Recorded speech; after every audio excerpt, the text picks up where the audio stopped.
Hey everybody, it's Thursday, it's sports time. I'm Ricardo Lightborn, so let's get right to it. The 22nd annual Grand Bahama Regatta is right around the corner, folks. July 28th through the 30th, going to be at Taino Beach. Going to be a wonderful event. Class C sloops coming to Grand Bahama. Let Megan Shepard fill you in.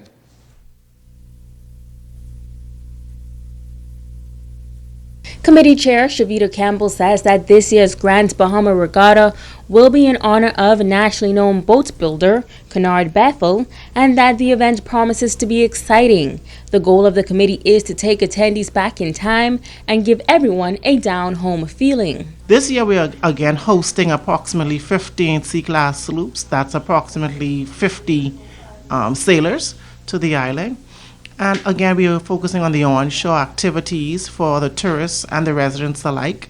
And we want to go back and take it real back home. So most persons, the younger generation probably not know about some of these games. I was told of one where you beat the almond out, and that was totally over my head. But that's something that's we're looking at doing. Pineapple eating contest, watermelon, hopscotch, and so forth. We're even looking at bringing in some crabs for the crab catching. And if we do that, whatever crab you catch is yours. Campbell says that the event will also provide a much-needed economic boost to various businesses on the island. When you look at the regatta, you look at the economic side of it. You know, the committee goal is to host an event that is debt-free. But the offset really is for the common person, the car rental companies, the clothing shop, the hotels, the car rentals. I know alone some of the sailors, when they come, they don't bring their vehicles on the barge. They come to rent, and they're looking for trucks. And so we have to be looking for trucks to direct them to. So if persons have this access and they have this capacity of providing weekend rental rates, then we provide it with them. We meet with the sailors prior to them coming. A corporate social event will be held this Thursday at the Social Affair Event Center from 5:30 to 7:30 p.m. Campbell says the free event will give persons a chance to hear the plans of the committee and learn how they can contribute. But we still need additional support financially. And the additional support doesn't have to be monetary. It can be offsetting, feeding our junior sailors, because we also feature them. It could be assisting us in sponsoring some of our junior sailors, because they also go to participate in sailing events throughout the Bahamas as well as international. And so we are strong advocates for our junior sailors because they are the ones who keep our culture alive.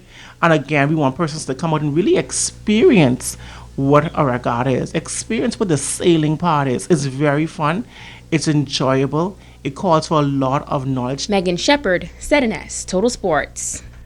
And the Bimini Regatta's all systems go for, guess for the 23rd. We're going to give you that story tomorrow. But we continue. The Beacon School is gearing up to host a fun run walk and push is coming Saturday, 6 a.m. start at the school.